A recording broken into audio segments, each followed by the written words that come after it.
2014년 정신없이 잘 달려왔습니다. 하룻밤 자고 일어나니까 2015년이 되었습니다. 새해에도 변함없이 하나님과 함께 주의 길을 걸으며 우리 인생 여정, 믿음의 여정을 달려가기를 원합니다. 가만히 살펴보면 우리 인생 여정이나 신앙 생활하는 것은 마라톤 경주와 비슷하다는 생각이 듭니다. 경주와 마찬가지로 출발점이 있고 결승점이 있습니다. 달리기 할 때 동일한 출발선에서 신호가 울리면 일제히 달려나가죠. 우리도 인생의 출발점이 있습니다. 이 세상에 태어나서 우리 인생 여정이 시작이 됩니다. 우리 믿음의 여정은 우리가 예수 그리스도를 믿고 거듭난 이후에 그때부터 믿음의 생활이 시작이 됩니다. 그러나 시작만 있는 것이 아니고 가다 보면 끝이 나옵니다. 우리의 인생은 마지막 이 숨이 끊어질 때까지, 죽을 때까지 지속됩니다. 우리의 신앙 여정은 우리 믿음 생활을 모두 다 마무리하고 달려갈 길을 다 마칠 때, 그래서 주님 앞에 부르심을 받아 갈 때, 그때가 우리의 결승점이 됩니다. 마라톤 여정 가운데에는 거쳐가야 하는 다양한 관문들이 있습니다. 때로는 오르막을 올라가야 할 때도 있습니다. 반드시 오르막만 있는 것은 아닙니다. 가다 보면 내리막도 나오고 좁은 길도 나오고 또 굽이치는 길도 나오게 됩니다. 우리의 인생 여정, 신앙 여정 역시 다양한 변화와 굴곡이 있습니다. 나의 믿음 여정이 상승세를 타고 올라갈 때도 있고 때로는 침체에 빠져서 하향 곡선을 그릴 때도 있습니다. 하지만 염려 마십시오. 올라간 총합하고 내려간 총합하고 비교해가지고 올라간 게 많으면 여전히 여러분은 성장하고 있고 더 앞으로 나아가고 있는 것입니다. 다양한 인생 여정 가운데에서 기쁘고 슬픈 일을 당하고 어려움과 낙심하는 일을 당하는 것, 그것과 마찬가지로 신앙생활 가운데에서도 우리는 상처받기도 하고 위로받기도 하고 승리하기도 하고 실패하기도 하는 이런 다양한 경험을 하게 됩니다. 경주하는 사람은 경기 규칙을 지켜야 합니다. 마라톤 달리기를 했는데 중간에 차 타고 가는 것은 반칙입니다. 또한 지정된 코스를 벗어나가지고 지름길로 가는 편법을 사용해서도 안 됩니다. 우리 믿음 생활 역시 마찬가지입니다. 하나님께서 주신 올바른 교리와 올바른 지침 가운데서 나아가야지 나 개인의 생각과 계획과 고집과 욕심을 따라가서는 안 됩니다. 나중에 반칙한 사람은 심판이 불합격 판정을 내릴 겁니다. 아무리 1등으로 들어왔다 할지라도 1등 자리를 박탈하게 됩니다. 주님 앞에 섰을 때 주께서 우리에게 공의로운 심판을 해주실 것입니다. 달리기 하는 사람은 목표 지점을 분명히 알고 나아가야 합니다. 무조건 빨리 달린다고 좋은 것이 아닙니다. 어느 쪽으로 가고 있는지를 봐야 됩니다. 내가 목표 지점 결승점을 향해서 가고 있는지 아니면은 무작정 빨리만 달리고 있는지 열심히 부지런히 사는 것이 우리 인생의 목표가 아닙니다. 주께서 우리에게 보여주신 목표 지점을 향해서 나아가는 것이 우리 신앙의 여정입니다. 수고한 것에 대해서 마지막에 상을 받습니다. 달리기 잘 해가지고 1등으로 들어오면 혹은 마라톤 코스를 끝까지 완주하면 그에 따르는 칭찬과 영광과 상급이 기다리고 있습니다. 우리 믿음의 여정을 잘 극복하고 승리하면서 이 모든 인생 여정을 다 마쳤을 때 주님 앞에서 그리스도의 심판석 앞에서 우리에게 보상이 있다라는 것을 기억해야 합니다. 우리 인생이 장거리 경주자와 같다면 경주자에게서 배울 점을 찾아야 합니다. 장거리 경주는 어느 날 아침에 갑자기 일어나가지고 마라톤 코스에 출전한다고 해서 되는 것이 아닙니다. 평소에 기본 체력을 튼튼하게 다져야 합니다. 우리 신앙생활 하는 사람들 역시 마찬가지입니다. 기본기가 강해야 합니다. 평상시에 말씀과 기도로 하나님과 교제하는 삶, 찬양하고 전도하고 간증하는 삶, 형제자매들과 교제하는 삶, 이런 가운데에서 기초적인 분야가 튼튼해야만 앞으로 잘 달려나갈 수가 있습니다. 마라톤 할 때 복잡한 거 걸치고 다닐 수가 없습니다. 최대한 간편한 복장을 해야 됩니다. 간단한 어런닝 차림에 반바지, 그리고 가볍고 쿠션 좋은 운동화를 신고 뛰어갑니다. 여러분, 가볍게 100m 달리기 할 그럴 때는 잘 표시가 안 나지만 오래 달릴 때는요, 이 손목에 차고 있는 손목시계가 몸의 균형을 깨뜨려 버립니다. 오른쪽 옆구리에 차고 있는 열쇠고리 때문에 이게 나중에는 신경이 쓰입니다. 휴대폰도 들고 뛸 수가 없습니다. 장거리 경주할 때는 모든 짐들을 다 벗어 던지고 가볍게 달려가야 합니다. 무거운 가방을 메고 뛴다라든지 옆구리에 핸드백을 끼고서 이렇게 마라톤 경주를 할 수는 없는 노릇입니다. 가면서 내가 지정된 코스를 맞게 따라가고 있는지 목표와 함께 자기 가는 길을 점검해 봐야 됩니다. 이 시간에는 장거리 인생 경주자로서 믿음의 경주를 하는 우리 성도들이 우리 자신의 모습을 돌아보고 어떻게 하면 이 믿음의 경주를 성공적으로 할 수 있을지 성경 말씀을 통해서 살펴보고자 합니다. 성경은 먼저 믿음의 경주를 하는 우리에게 우리를 애워싸고 있는 수많은 증인들이 있다, 이렇게 이야기하고 있습니다. 1절 말씀에 보니까 그러므로 증인들이 이렇게 큰 구름을 이루며 또한 우리를 둘러싸고 있다고 합니다. 큰 구름을 이루면서 구름대처럼 많은 증인들이 우리에게 증거하고 있고 우리를 지켜보고 있고 우리를 응원하고 있습니다. 42.195km, 여러분 혼자서 뛰어보라고 하면은 뛸 엄두가 안 납니다. 그러나 다른 사람들이 일제히 달려나가면 그들과 함께 보조를 맞추어서 혹은 앞서거나 뒤서거나 하면서 나아가면 별로 어렵지 않습니다. 나는 혼자다, 혼자 내버려졌다, 고군분투하고 있다, 이런 생각이 마라톤 경주를 힘들게 만듭니다. 믿음의 여정 역시 마찬가지입니다. 나 혼자 이 세상에 버려졌다, 나 혼자 믿음 생활을 한다, 그렇게 생각할 때는 신앙생활이 참 힘들어집니다. 그러나 우리에게는 이렇게 많은 증인들이 있습니다. 그 이렇게가 어디에 나옵니까? 앞쪽에 나오는 히브리서 11장에 나오는 믿음의 영웅들 이야기입니다. 믿음으로 아벨은, 믿음으로 노아는, 믿음으로 아브라함은, 믿음으로 이삭은, 수많은 믿음의 선진들이 기록이 되어 있습니다. 기록 안 된 사람들이 더 많습니다. 그 많은 사람들이 구름대와 같이 우리를 둘러싸고 우리에게 응원과 박수갈채를 보내면서 격려하고 있고 우리가 어떠한 믿음의 여정을 따라가야 할 것인지 우리에게 증거하고 있다는 겁니다. 구약시대 성도들은 우리보다 앞서서 믿음의 경주를 했던 사람들입니다. 또한 그들이 남긴 삶의 발자취는 오늘을 살아가고 있는 우리에게 본이 되고 있습니다. 구약 성도들이 다 위대했던 것은 아닙니다. 어떤 사람은 범죄한 사람도 있습니다.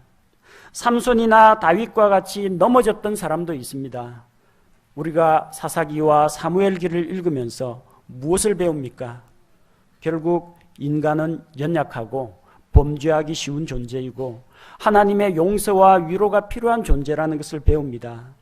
믿음에 굳게 서서 깨어있지 않으면 우리도 언제든지 넘어질 가능성이 있다는 것을 보여줍니다. 그들의 범죄한 삶, 그들의 실패의 경험, 그들의 불순종이 가져온 삶의 열매는 우리에게 경고를 주고 있습니다. 또한 그들 가운데에서는 훌륭하고 모범적인 신앙의 본을 보여주신 분들도 많이 있습니다. 아브라함이 어떻게 믿음으로 출발을 했는지, 노아가 사람들이 외면하는데도 불구하고 끝까지 인내하면서 방주를 예비하고 인류의 씨를 보호하고 그런 믿음의 삶을 어떻게 성공적으로 수행했는지 우리는 성경을 통해서 살펴볼 수가 있습니다. 주님의 말씀과 함께 하면서 좌로나 우로나 치우치지 않고 말씀을 밤낮으로 묵상하면서 말씀의 법도를 따라갔던 여호수아가 보여준 승리하는 삶을 우리는 기억하고 있습니다. 세상이 죄와 불법 가운데 타락하고 있을 때 홀로 믿음을 지키며 하나님과 동행하는 삶을 살았던 에녹은 우리에게 큰 위로와 격려를 줍니다. 말씀을 선포해도 백성들은 듣지를 않고 반역할 때 눈물을 흘리며 하나님 앞에서 호소했던 예레미야 대언자의 그런 처절한 삶을 통해서 우리 역시 말씀을 전하다가 낙심할 때가 되면 바로 그런 믿음의 사람들을 떠올리면서 위로를 받게 됩니다. 또한 인류의 역사 가운데 들어오셔서 사람들을 만나주시고 사람들을 변화시키시고 붙잡아 주시고 세워주시는 하나님을 볼 수가 있습니다. 나약한 사람들, 보잘것없는 사람들을 세우시고 성장시키시고 힘을 주시고 그들을 통해서 하나님의 영광과 하나님의 사랑과 긍휼을 보여주시는 하나님의 크고 위대하심을 볼 때에 우리는 위로와 소망을 얻게 됩니다. 구약시대를 살았던 이 수많은 믿음의 선진들, 성경에 기록된 인물들, 기록되지 않은 인물들까지 구름대와 같이 우리를 둘러싸고 있습니다. 우리에게 이렇게 많은 증인들이 있습니다. 힘들고 어렵지만 주께서 함께 하시면 믿음의 경주를 할 수 있다고 그들이 우리에게 간증을 하고 있는 것입니다.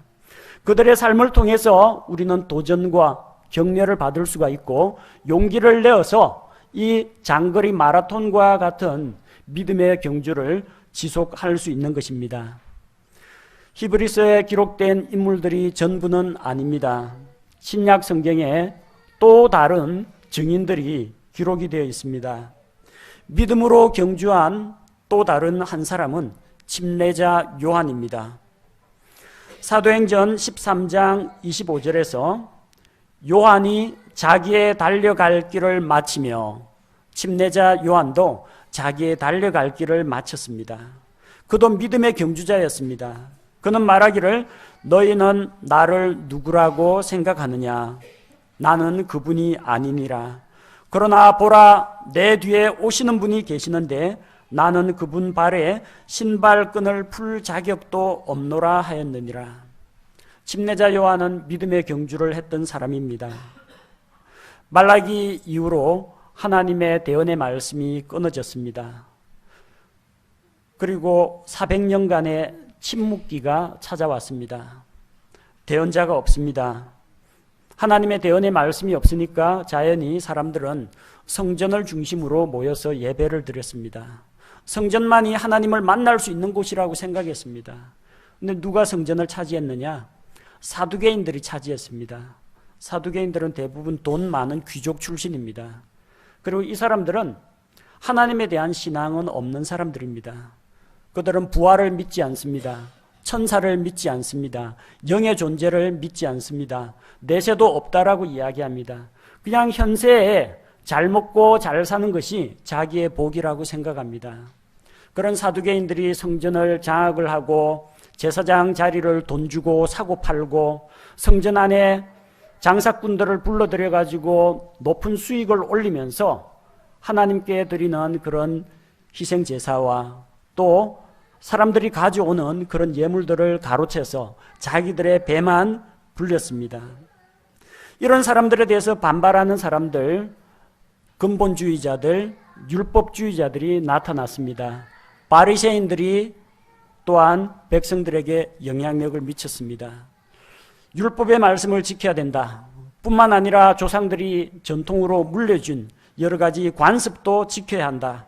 그래서 율법을 지킴으로써 자기가 하나님 앞에서 옳다는 것을 내보이는 사람들입니다. 독립운동하는 열심당원들, 우리 민족의 당면 목표는 종교, 신앙 이런 문제가 아니라 로마로부터 독립하는 것이 제일이다.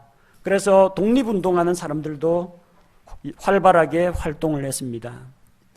중심이 없고 말씀이 사라진 그런 시대에 침례자 요한이 나타나서 회개의 침례를 전파했습니다. 침례자 요한은 예수 그리스도의 앞에 가서 그분께서 오실 길을 예비했습니다. 세상 죄를 제거하시는 하나님의 어린 양 예수 그리스도를 이스라엘 앞에 소개했습니다. 자기 제자들과 자기를 추종하는 사람들에게 보라 하나님의 어린 양이다. 예수님을 소개하고 제자들이 예수님을 따라가도록 했습니다. 자기 사역은 망해도 괜찮습니다. 예수 그리스도께서는 반드시 흥하셔야 하고 나는 쇠하여야 할 것이다. 그것이 삶의 목표였습니다. 예수 그리스도를 높이고 그분께 영광을 돌리는 것이 침례자 요한의 사역의 목표였습니다. 요한은 믿음으로 자기의 달려갈 길을 잘 마쳤습니다. 그리고 순교를 당했습니다. 침례자 요한이 살아갔던 그런 믿음의 발자취, 믿음의 경주는 오늘날 마라톤 경주와 같은 신앙 여정을 겪어가고 있는 우리에게 적지 않은 위로와 격려가 됩니다. 또 한 사람이 있습니다. 우리와 마찬가지로 달리기 경주를 한 사람이 있습니다. 그는 바로 사도 바울입니다. 사도행전 20장 24절에서 바울은 이와 같이 고백합니다. 이 일들 중 어떤 것도 결코 나를 움직이지 못하며 또한 내가 나의 생명도 내게 귀한 것으로 여기지 아니하노니 이것은 내가 나의 달려갈 길과 주 예수님께 받은 사역 곧 하나님의 은혜의 복음을 증언하는 일을 기쁨으로 끝마치고자 함이라. 사도 바울 역시 믿음의 경주를 했던 사람입니다. 그는 바리새인의 아들로 태어났습니다. 집안도 부유합니다. 율법학자 당대 으뜸 가는 석학 가말리엘 랍비 문화에서 공부를 했습니다. 한때는 주님의 몸된 교회를 핍박했지만 부활하신 주님을 만난 이후 그의 삶은 변화가 되었습니다. 아버지 때로부터 지켜 내려오던 율법과 율법에서 난 의는 모두 벗어던졌습니다. 그가 배웠던 수많은 학문들 내다버렸습니다. 배설물만큼도 가치가 없다고 여겼습니다. 로마 시민권이라는 특권, 그 모든 것들을 다 헛된 것으로 여기고 오직 주님께서 맡기신 복음을 전하는 일에 그의 일평생을 바쳤습니다. 사도 바울은 믿음으로 자기의 달려갈 길을 마치고 그리고 디모데후서 4장에서 당당히 고백합니다. 자기가 달려갈 길을 마치고 또한 믿음을 지켰기 때문에 주 곧 의로우신 재판장께서 그날에 자기에게 관을 주실 것이다. 상을 주실 것이다. 상 주시는 일을 바라보면서 인생 여정을 마쳤습니다. 사도 바울이 살았던 그런 삶의 여정과 또한 그의 복음에 대한 열정은 오늘날 믿음의 경주를 하는 우리에게 똑같이 위로와 소망을 주고 있습니다. 우리에게는 정말 수많은 증인들이 있습니다. 그 수많은 증인들이 우리에게 위로와 확신을 주고 있습니다.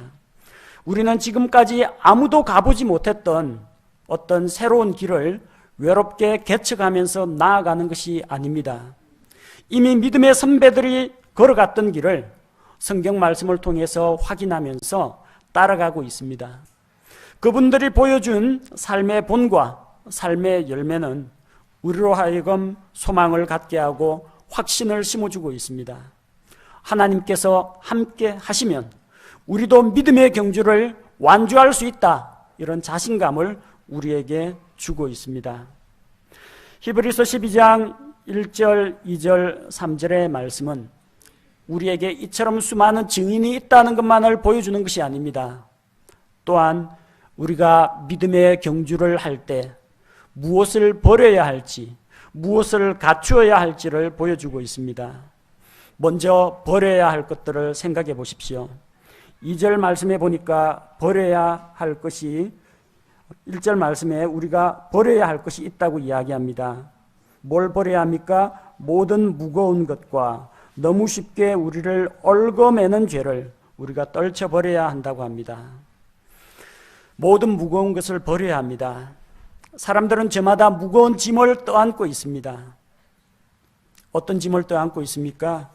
건강에 대한 염려, 자식 걱정, 사업 문제, 미래에 대한 불안감. 사람마다 종류는 다르지만 여러 가지 마음속에 짐을 떠안고 있습니다. 여러분, 이 무거운 짐을 메고는 마라톤 경주를 할 수가 없습니다. 물론 여러분들이 떠안고 있는 짐 가운데 좋은 짐도 있습니다. 주님을 위해서 죄를 멀리 해야 되겠다는 이런 거룩한 부담감, 주님을 위해서 좀 더 열심히 헌신해야 되겠다라는 이런 결심들, 이런 거룩한 부담감은 떠안고 계셔도 됩니다. 그것은 여러분을 붙잡아주고 여러분을 바로 세워주고 여러분을 앞으로 나아가도록 도와주기 때문입니다. 그러나 그런 것이 아니라 여러분에게 정말 마음속에 짐과 부담, 염려, 걱정, 여러분을 침체의 늪으로 빠뜨리는 그런 짐들은 벗어버려야 합니다. 교회는 여러분에게 짐을 지우지 않습니다. 예수 그리스도 안에서 자유를 얻고 모든 짐을 벗고 주님 안에서 평안을 누리고 안식을 누리는 것이 우리의 신앙생활이지, 종교적인 의무를 부여하고 새벽기도에 나와라, 헌금은 얼마를 해라, 교회 봉사를 하라, 강제적으로 누가 여러분에게 짐을 지어주진 않습니다. 그리스도 안에서 자유를 누리십시오. 그리고 그 자유로운 가운데에서 자원하는 마음으로 섬기고 봉사하시면 됩니다. 자기 스스로에게 짐을 부과하지 마십시오. 성경 읽기 즐거운 마음으로 하십시오. 계획을 세우는 건 좋습니다. 새해에는 하루에 5장씩 성경을 읽겠다. 좋은 동기 가운데서 시작한 것이고 지속하면 좋습니다. 자기를 채찍질하면서 목표 달성해가면서 하는 거 좋습니다. 그러나 나중에 그게 짐이 돼가지고 안 하면 죄책감을 느낀다라든지, 그리고 자기 자신에 대해서 그렇게 하지 못하는 자기 자신에 대해서 실망을 느낀다든지, 그러면 목표를 조금 줄이십시오. 여러분, 성경 읽기가 짐이 되어서는 안 됩니다. 기도 열심히 하십시오. 그러나 기도 자체가 여러분의 짐이 되어서는 안 됩니다. 기쁜 마음으로 주님께 나아가고 기도를 해야지, 몇 시부터 몇 시까지는 기도하기로 했는데 나는 왜 이렇게 시간이 안 날까? 나는 왜 잠이 많을까? 잠 안 들어있는 낮 시간 택해가지고 기도하시면 됩니다. 반드시 새벽이나 밤이나 금식 기도나 그런 거 하시라는 이야기가 아닙니다. 여러분, 종교적인 어떤 짐, 의무감을 여러분 스스로에게 지우지 마십시오. 그거 짊어지고는 신앙생활 오래 지속하기가 힘들기 때문입니다. 두 번째, 우리가 무엇을 벗어버려야 합니까? 너무 쉽게 우리를 얽어매는 죄를 떨쳐버려야 됩니다. 끈끈이 주걱이나 이 파리지옥과 같은 식충식물이 있습니다. 벌레를 잡아먹는 풀입니다. 이 식물이 걸어다니면서 벌레를 사냥하러 다닐 수가 없습니다. 어떤 방법을 쓰느냐? 아주 향기롭고 맛이 좋은 분비물을 뿜어냅니다. 그리고 화려하고 예쁜 그런 꽃을 가지고 유혹을 합니다. 거기에 벌레가 못 모르고 갔다가는 식물에게 잡아먹히고 식물에서 분비되는 소화효소에 의해서 몸이 녹아내립니다.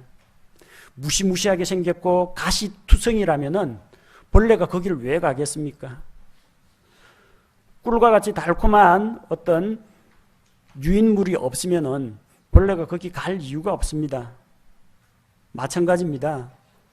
우리를 얽어매는 죄는 나름대로 매력이 있습니다. 죄의 유혹은 은밀하면서도 참기 힘든 매력을 가지고 있습니다. 여러분이 죄를 지을 때마다 가슴이 찢어질 듯이 아프고 구역질이 날 정도로 괴롭다면 누가 죄를 지으려고 하겠습니까? 죄 짓는 게 재밌으니까 하는 거죠. 쾌락이 있으니까 하는 거죠. 죄는 순간적이긴 합니다만 달콤한 보상과 쾌락이 약속되어 있습니다. 술이 쓰다, 입에 와닿지 않는다, 안 마시면 됩니다. 근데 술이 먹으면 먹을수록 이게 취하고 기분이 알딸딸해지고 좋으니까 계속 마시는 거 아닙니까? 도박을 하는데 딱 순간에 베팅을 했는데 한꺼번에 돈이 와르르 쏟아지는 그 쾌감 때문에 도박하는 거 아닙니까? 이럴 때 잃더라도 그 따는 그 재미 때문에. 왜 마약을 합니까? 한 번 맛을 들이면 정신을 몽롱하게 만들고 하늘을 날아갈 것과 같은 그런 쾌감을 주니까 그 때문에 마약을 하지 않습니까? 왜 간통을 하고 왜 성범죄 저지릅니까? 그게 정말 괴로운 일이라면 왜 그런 짓을 하겠습니까? 할 때는 기분이 좋거든요. 쾌감이 있거든요. 바로 그것이 사람들을 잡아매는 올무가 된다는 겁니다. 너무 쉽게 우리를 얽어매는 죄. 죄는 우리를 얽어매고 꼼짝 못하게 붙들어매는 그런 매력이 있고 힘이 있습니다. 믿음의 경주를 하는 자들이 조심해야 할 것은 무거운 짐뿐만이 아닙니다. 가다 여러분들이 만나게 되는 올무와 함정, 달콤한 매력들, 이런 것들을 떨칠 수 있어야 합니다. 달리기 하는 사람은 평탄한 길을 가볍게 달리는 것을 제일 좋아합니다. 계속해서 잡초덤불에 발이 걸리고 그러면은 경주하기 힘듭니다. 달리기를 하는데 계속 진흙탕만 나오면은 발이 푹푹 빠지면 경주하기가 힘듭니다. 죄가 잡초덤불과 같이, 죄가 진흙늪과 같이 우리 믿음의 경주를 방해합니다. 따라서 이렇게 우리를 얽어매는 그런 죄, 일순간 우리에게 쾌감을 보장하긴 합니다만 결국은 우리를 절망의 나락으로 떨어지게 만드는 이 얽매이기 쉬운 죄를 떨쳐버려야 합니다. 버리기만 하는 것으로 끝나지 않습니다. 갖추어야 할 것이 있습니다. 믿음의 경주를 위해서 우리가 어떤 것을 갖춰야 합니까? 1절 말씀에 인내로 우리 앞에 놓인 경주를 달리며 인내하라고 했습니다. 장거리 마라톤 경주자나 믿음의 경주자나 제일 중요한 덕목이 참고 견디는 인내심이 필요합니다. 예배 드리기 좀 불편하더라도 참으십시오. 하루 잠시 와가지고 몇 시간 참는 거 그거 못 참고 어떻게 수십 년 동안 신앙생활 해나갈 수 있겠습니까? 때로는 화가 나더라도 속상한 일이 있더라도 좀 참으십시오. 앞으로 그보다 더 지독한 사람도 만날 수 있습니다. 마음 좀 여유를 가지시고요.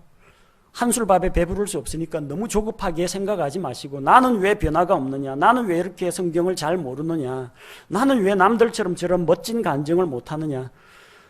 여러분, 갓 태어난 어린아이는 말도 못하고 달리기도 못하고 산수 문제도 못 풉니다. 그냥 먹고 싸고 자는 것밖에 못합니다. 조금 더 크면 잘하게 됩니다. 첫 술에 배부르려고 하지 마십시오. 조급하지 말고 인내로 지속하는 것이 중요합니다.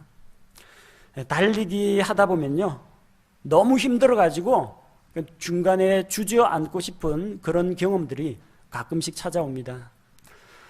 제가 학생 시절에 중고등학교 부산에서 보냈습니다. 연지동에서 우리 집에서 나와가지고 성지곡 수원지 저 초업까지 뛰는데 한 1.5에서 1.8km 됩니다. 매일 아침 7시에 그거 왕복으로 뛰었어요.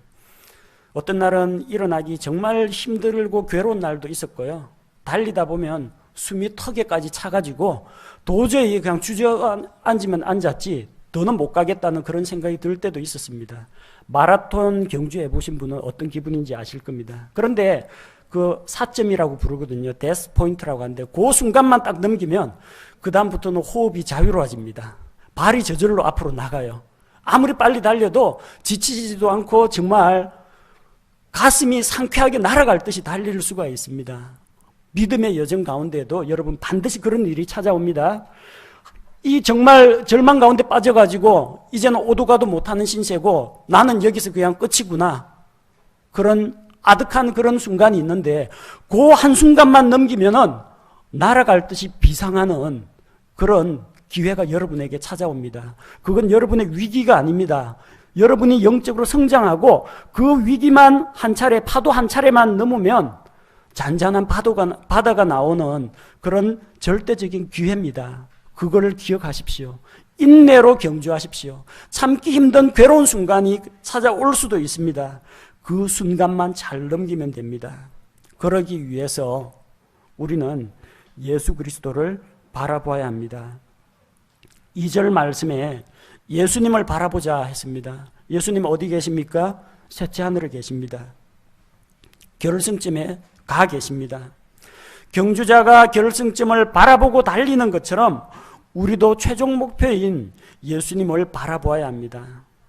예수님은 단순히 최종 목표 지점만은 아닙니다.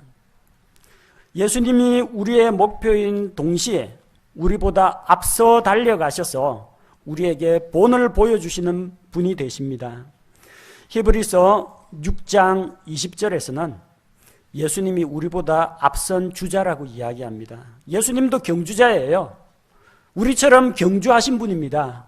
히브리서 6장 20절에 보니까 앞서 달려가신 분 곧 예수님께서 멜기세덱의 계통에 따라 영원토록 대제사장이 되사 우리를 위해 거기로 들어가셨느니라. 예수님은 목표 지점인 동시에 우리보다 앞서 달려가신 믿음의 경주자입니다. 그래서 그 예수님을 바라봐야 합니다. 그 예수님은 어떤 분입니까? 그분은 자기 앞에 있는 기쁨을 바라보셨습니다. 이 십자가의 고난과 고통이 끝나고 나면은 사람들을 죄에서 구원할 수 있는 인류 구속 사역이 완성이 됩니다. 사람들을 죄에서 구원할 수 있다라는 것, 죄인들이 회개하고 하나님께로 돌아올 수 있는 길을 열어줄 수 있다는 것, 바로 자기 앞에 있는 그 기쁨을 바라보고 경주하셨습니다. 그래서 십자가의 고통도 참고 견디셨고 십자가의 수치도 다 무시해버리셨습니다. 십자가는 참 괴로운 겁니다. 장식품으로 요 목에다 걸고 다니는 장식품으로 십자가가 아니고요. 예수님의 십자가는 사형 도구였습니다. 형틀이었습니다. 그 십자가는 예수님에게 엄청난 육체적인 고통을 안겨주었습니다. 사람의 전 체중을 이 손바닥에 박힌 못에 지탱해야 되니까 손바닥이 찢어져 나갑니다. 찢어져 흘러내리지 않도록 이 손목 부분은 이제 줄로 메어두긴 하는데 그렇게 이렇게 오랫동안 팔 벌리고 있으면요, 횡격막 이게 호흡을 할 수 없을 정도로 숨이 가빠져 옵니다. 그리고 상처 자국을 통해서 피가 조금씩 새어나갑니다.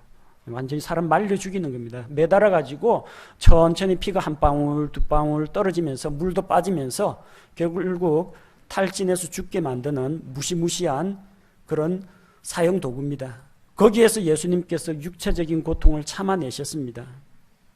육체적인 고통뿐만 아닙니다. 거룩하신 하나님, 죄가 없으신 예수님께서 사람들의 죄를 대신 담당하셨습니다. 우리를 하나님 앞에서 의롭다 만들기 위해서 예수님께서 죄를 알지도 못하신 그분께서 우리를 대신하여 죄가 되셨습니다. 거룩하신 하나님과 죄, 이거 절대 같이 있을 수가 없습니다. 그분의 본성에 위배가 되는 것입니다. 당장 여러분에게 지금 여러분 입고 있는 옷 벗고 돼지 우리에 그 냄새나는 돼지 우리에 들어가서 돼지처럼 살라, 돼지의 본성을 가지고 돼지의 밥을 먹고 그렇게 살라고 하면 살 수 있는 사람은 어디 있습니까? 거룩하신 하나님으로서 죄를 눈꼽만큼도 용납하실 수 없는 그분이 온 인류의 죄를 대신 담당하셨다는 겁니다. 엄청난 정신적인 스트레스요 충격입니다. 그분의 정체성 자체를 부정하는 겁니다. 그뿐만이 아닙니다. 그분은 죄로 인해서 하나님과 단절되는 경험을 했습니다. 아버지와 나는 하나이니라. 나를 보내신 아버지께서 항상 나와 함께 계시므로, 그러나 십자가에 달리셨을 때 예수님은 하나님으로부터 분리되었습니다. 제 아무리 하나님이지만 온 인류의 죄를 다 담당하고 있는 예수 그리스도에 대해서는 오 내 아들아 이렇게 부르고 받아줄 수가 없었습니다. 외면하셨습니다. 부르짖는 소리를 듣지 않으셨습니다. 예수님께서 십자가에 달려서 아버지 아버지하고 부르지 않았어요. 나의 하나님 나의 하나님 어찌하여 나를 버리셨나이까. 그분은 우리 죄로 인해서 하나님으로부터 버림받았습니다. 하나님의 거룩하심으로부터 배척되었습니다. 하나님과의 관계의 단절을 맛보셨습니다.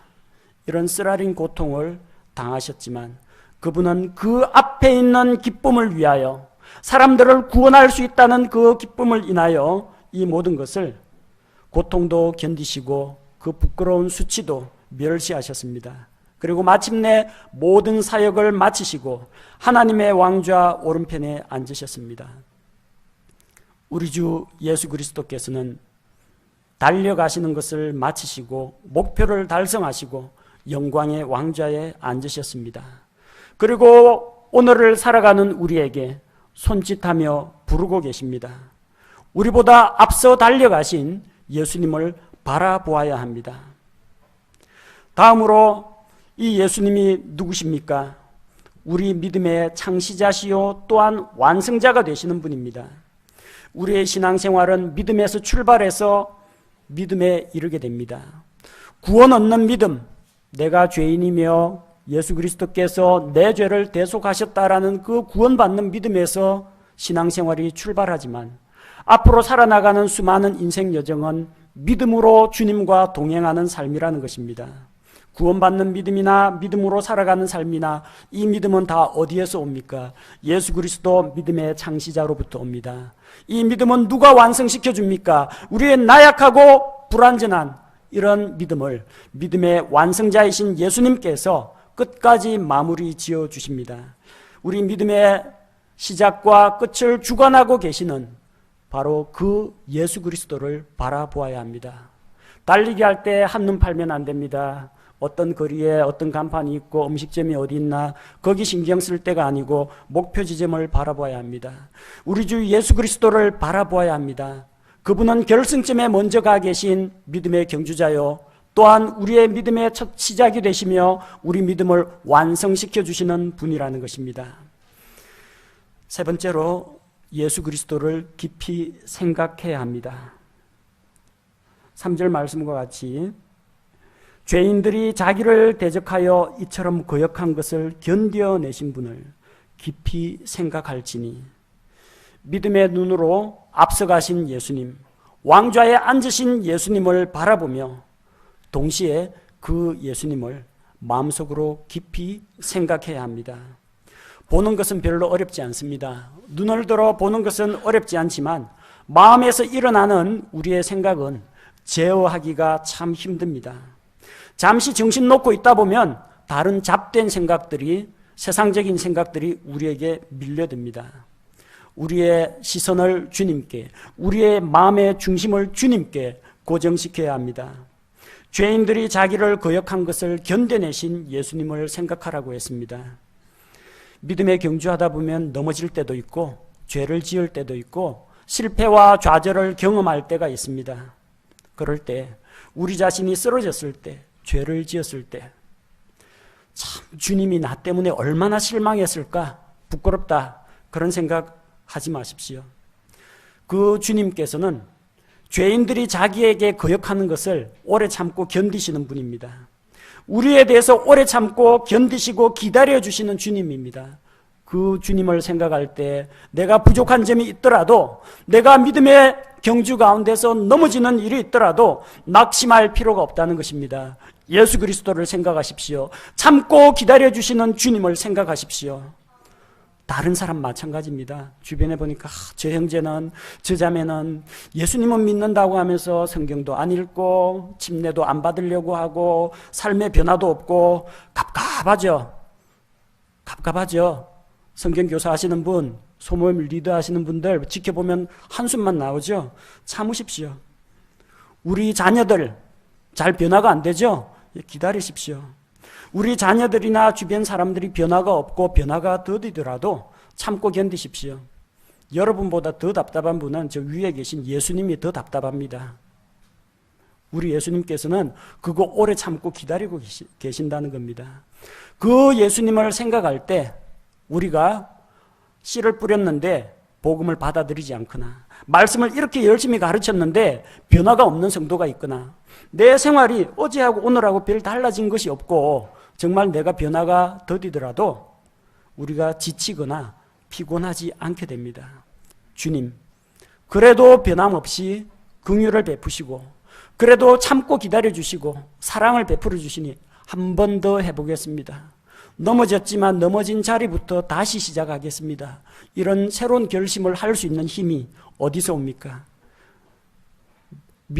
우리의 믿음의 창시자가 되시고 완성자가 되신 우리 주 예수님께서 오래 참고 기다려 주신다는 것, 바로 그 예수님께 우리의 시선을 맞추고 또한 우리의 마음의 중심을 그분을 향하게 할 때 우리가 이 모든 것을 극복할 수가 있습니다.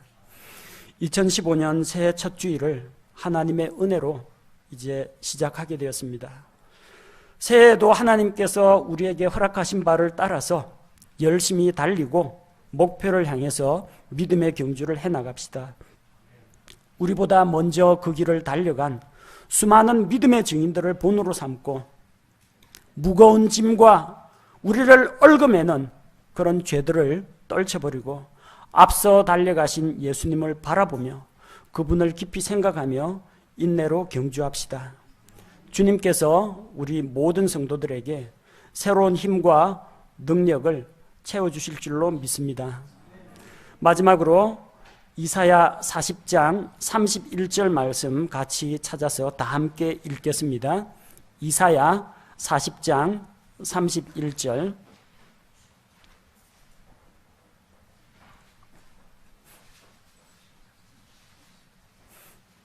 이사야 40장 31절 말씀입니다. 다 찾으셨으면 우리 다 같이 한 목소리로 읽겠습니다. 시작. 오직 주를 우러러 바라는 자들은 자기 힘을 회복하리니 그들은 독수리같이 날개치며 올라갈 것이요 달려가도 피곤하지 아니하고 걸어가도 기진하지 아니하리로다. 아멘. 제가 기도하겠습니다.